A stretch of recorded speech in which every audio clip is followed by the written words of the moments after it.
allow me to introduce to you Batman Scar of the Bat. So a little bit about this before we jump into it is this is a one-shot from 1996, and it is published under DC Elseworlds imprint, which no longer exists. I believe it was discontinued in 2004. DC Elseworlds was an imprint that explored very different ideas and topics that strayed away from the main continuity. Now, obviously, you don't want to disturb the canon, as it's called. And so basically, the DC Elseworlds imprint served to tell us all like very different stories. I wonder what Superman would be like if he was a Roman emperor. Or, I'd like to see Batman in Victorian England. Why not? That was an actual comic that came out of this Elseworlds, which I will mention in just a moment. The nice thing about it is that it just explored the question of what if. There wasn't this sort of limitation, which gave not only the audience but also creators like artists and writers a lot more freedom when exploring these ideas and all the sort of different unique situations that you could possibly put like a character like Robin in. Personally, I would have loved to have seen like Dick Grayson's Robin working for like Leeds City Council. Like, I don't know, I think that'd be a good one. If they ever bring the Elseworlds back, I want a series set in the north of England. I think Batman would be well meant. Could you imagine him coming like swinging down and going, "Oh, hey up love, hey up my treacle, you alright?" I'm getting sidetracked. I'm just waffling now. DC Elseworlds was first trademarked in Yes, I thought I said 18 then. It was first trademarked in 1989, which is the same year that we saw the first publication from this imprint, which was Gotham by Gaslight. I have not actually read this one yet. I know that they made an animated film. Again, I also have not watched that. But the first comic or like publication release to feature the DC Elseworlds logo, as seen here, is 1991's Batman Holy Terror. Again, another one that I haven't read, but I am trying to have a much more open mind when it comes to the comics that I enjoy and the comics that I will be reading in 2026. So that's the wrong way. Scar of the Bat is a 1996 comic set in the Elseworlds universe. It is written by Max Allan Collins and it is illustrated by Eduardo Barreto. You may be familiar with some of their work. I will just briefly tell you a little bit about them both, because I feel it is very important to acknowledge the creators behind the work that we enjoy. Let's talk about Max Allan Collins. He is the author of this one-shot.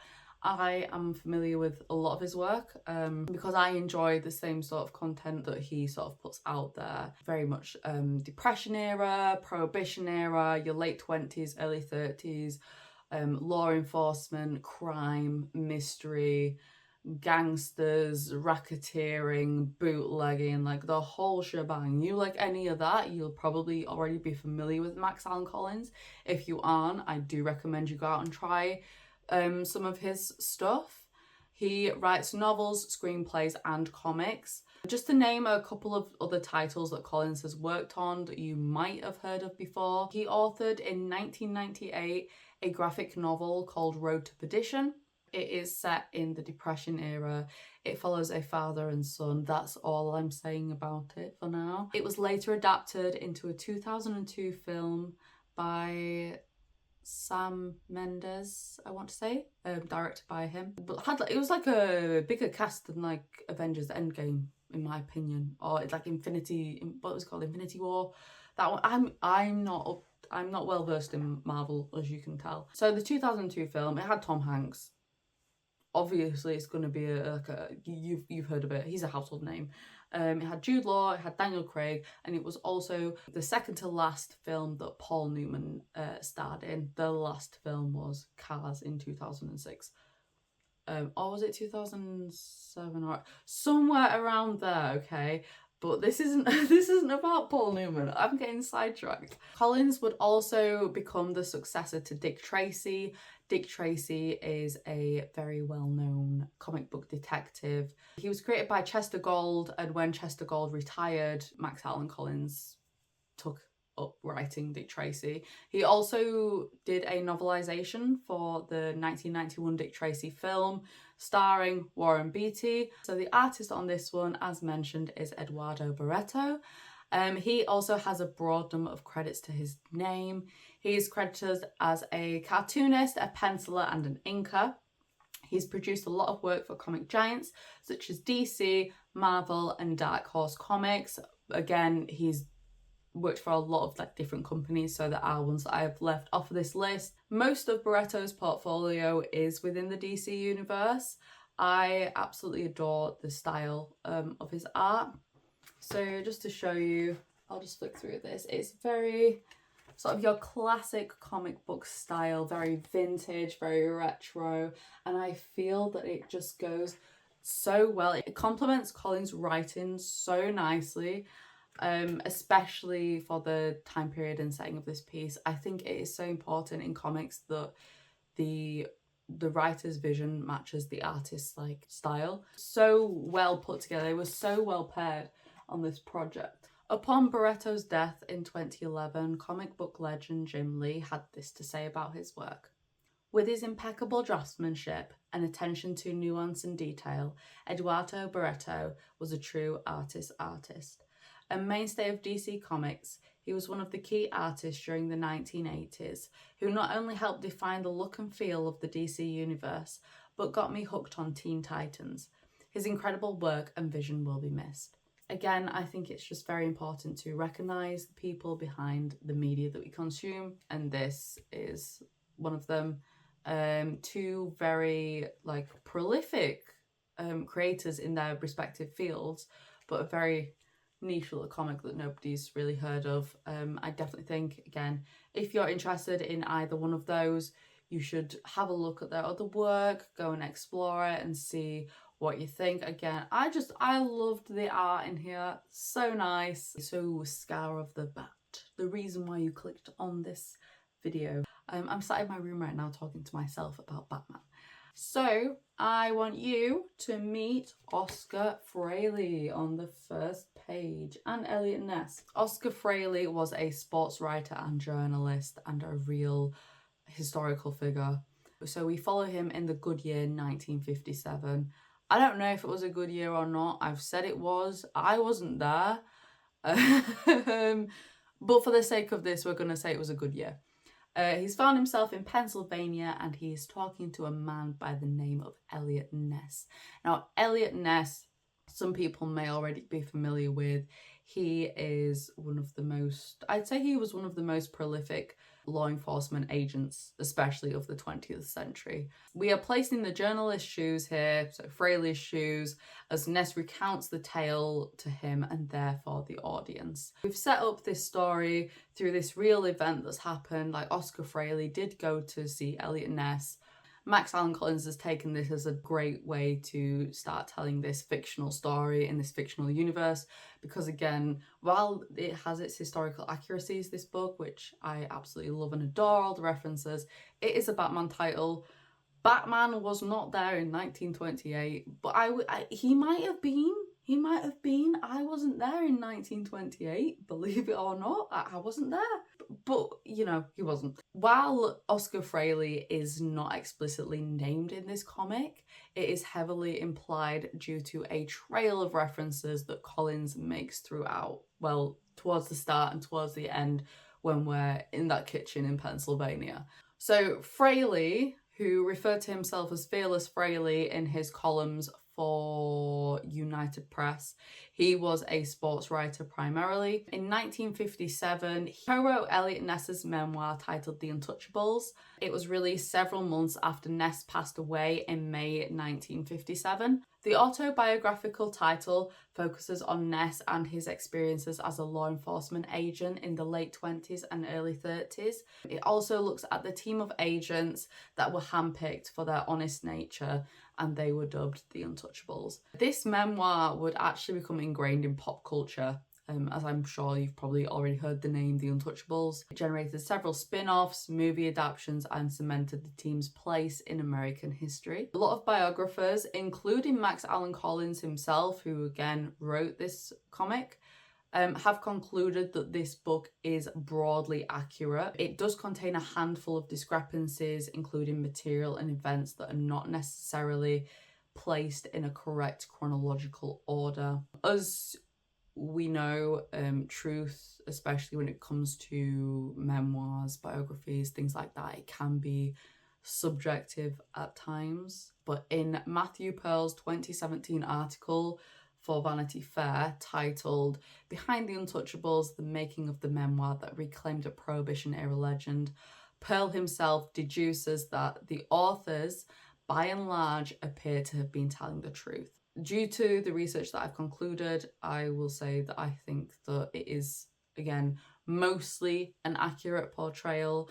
I don't think you'll ever find something that is 100% this is how it happened, XYZ, this is my version of events, XYZ. But I think it is a good basis to go on. I know that's not what this video is about, but I think it is just a comic that has all these historic references. It is just nice to sort of mention that and just give people a bit of insight into it if they aren't already familiar. Consider it like a little history lesson. I don't know, I'm not a historian. One of my favourite things about this one shot is how Collins and how he writes. It allows you as a reader to enjoy the material, whether you have knowledge or understanding of these references or not. When I first read this, I was 16 and I was just getting into prohibition, gangsters, that sort of history. I was just like dipping my little feet in. I was like, oh, I like the idea of it. And I went out and I found this gem and I really enjoyed it. I didn't understand any of the references. I knew who Al Capone was. I didn't know any of his like subordinates or like his friends. I'd heard of Eliot Ness, but I didn't know all the gold dust of references that were present in it.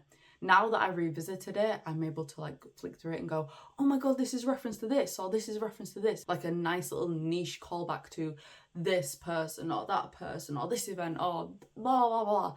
And I think it's really nice because sometimes you can read books and if you're not, you know, like a walking encyclopedia on a certain topic, you can be made to feel sort of dumb for not knowing these things, like it's just supposed to be common knowledge. But I think Collins does a really nice job of balancing. Some people that are reading this don't have this knowledge, and that's fine because it is a Batman title. They picked it up because they want to read Batman. Even when these references are made, it doesn't feel forced or like it's placed unnecessarily. It's done with a nice intention.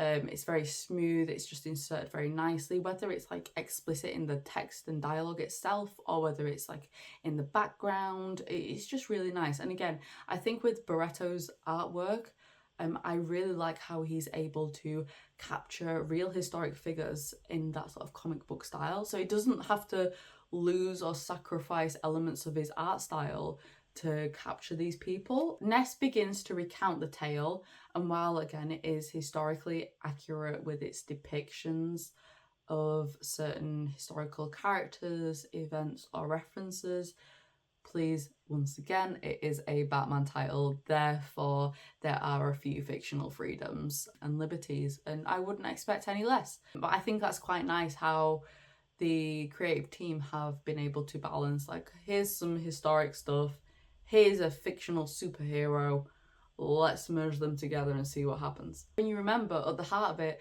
Batman is a detective. It's like, okay, he's good to go. He needs to go into this universe right now. In fact, I want another one of these. I want like a Depression era Batman comic. To quote Eliot Ness in this comic, it doesn't start with a Batman either, it starts with a man with a bat.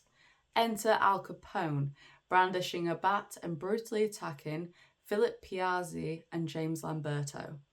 In the same page, we also meet Frank Nitti, who was Capone's bodyguard and later became his successor of the Chicago outfit.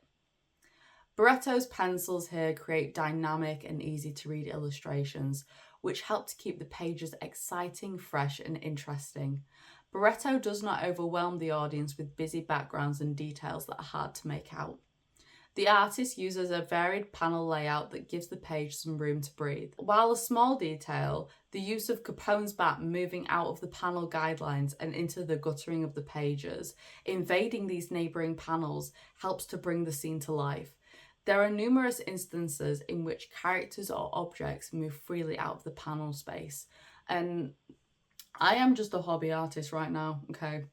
I'm not pro by any means, but as someone who enjoys drawing, enjoys comics, enjoys all that jazz, that has to think about what is going on the page, I just found it such a nice little niche detail because it never feels invasive, it never feels out of place. It just feels very like intentional when it is done. We have references to Herbert Hoover, for example, who was the 31st president of the United States, as well as other little niche references and callbacks to the era. I believe that in the comic it is explicitly stated once near the start of the story that the year is 1928. What I like is that it's not like constantly brought up, oh, this here year 1928, oh, it's 1928, oh, there's a calendar telling me that it's 1928. It is told to the audience once, and then you just have a bunch of references to the time period itself to help illustrate that point. Writers sometimes fall into the category of, oh, my audience is dumb and I need to constantly remind them of this aspect. The audience will be able to figure it out. They'll be able to get there eventually. As well, 1928 was one of my favourite years. I mean, I'm saying that as though I was there. I wasn't there. But if I had to pick like a favourite year, I don't know, 1928. It sounds nice. It sounds nice.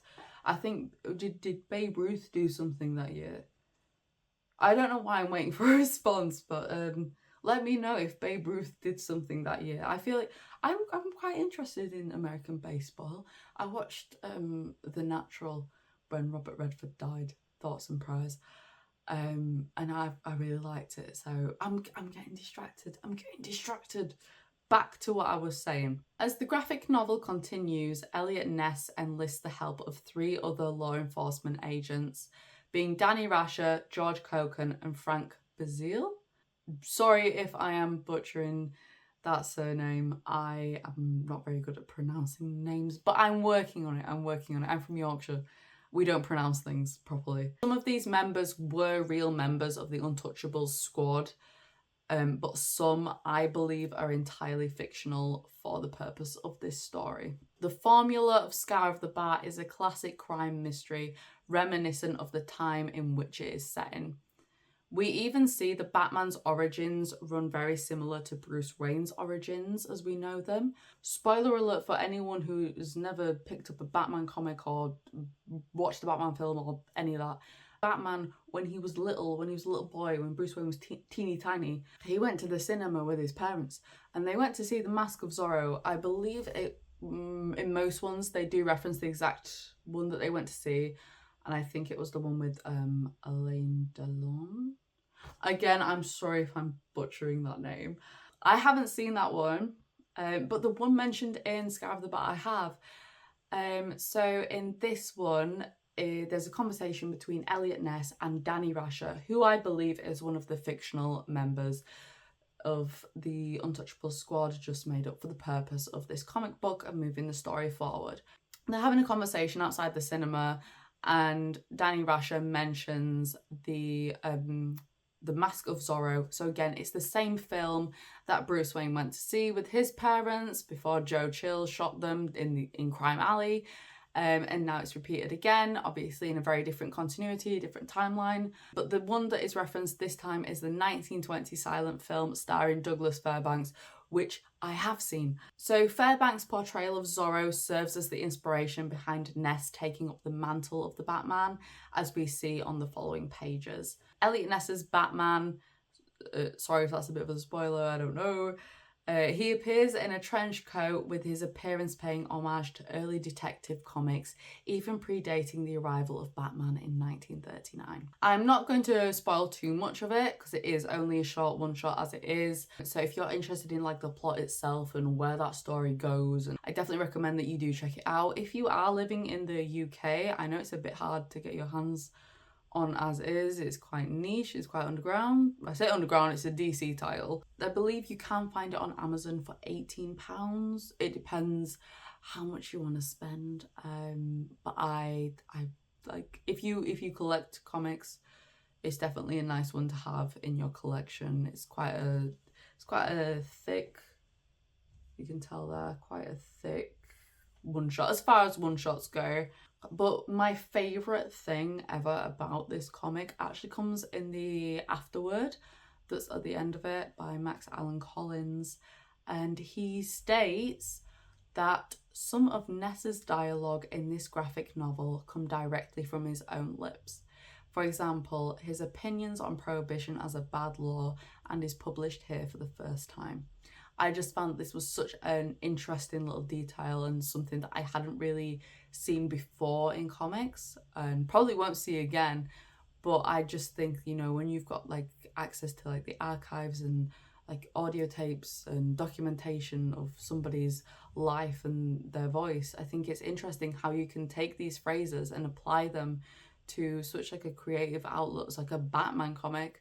So that was just such a nice little detail that I really enjoyed. It definitely made this book even more appealing to me.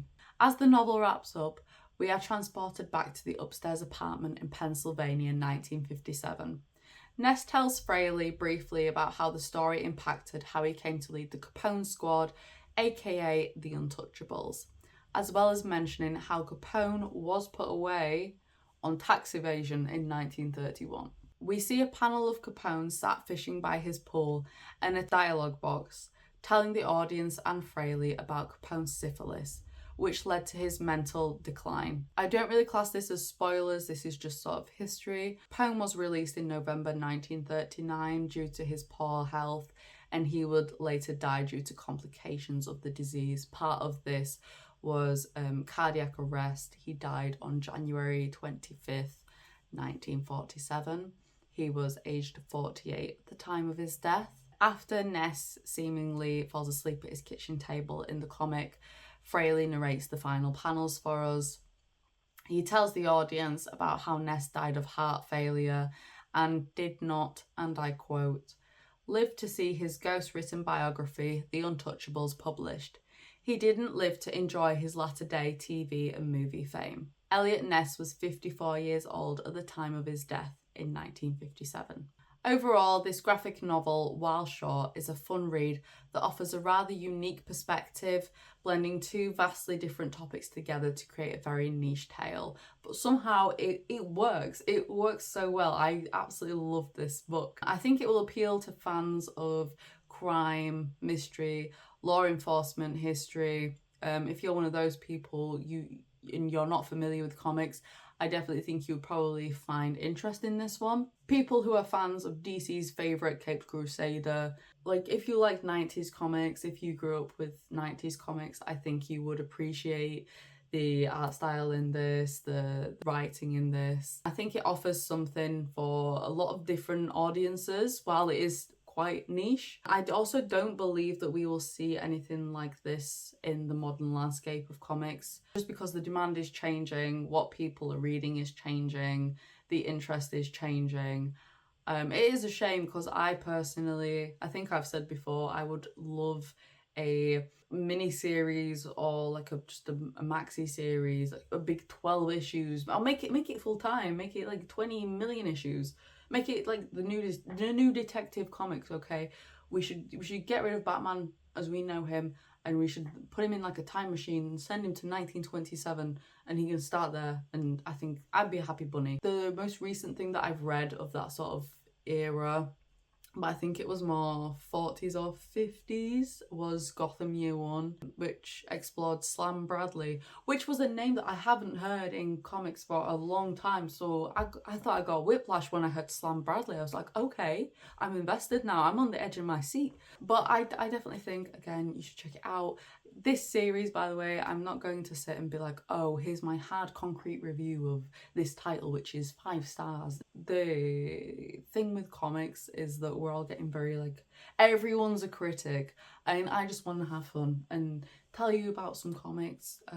They're not always going to be compelling masterpieces. It is just going to be stuff that I enjoy. I'm not here to rate them.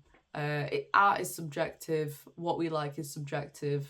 I really enjoyed this one, and I hope that I've given you some insight into it in case you want to add it to your collection, give it a read.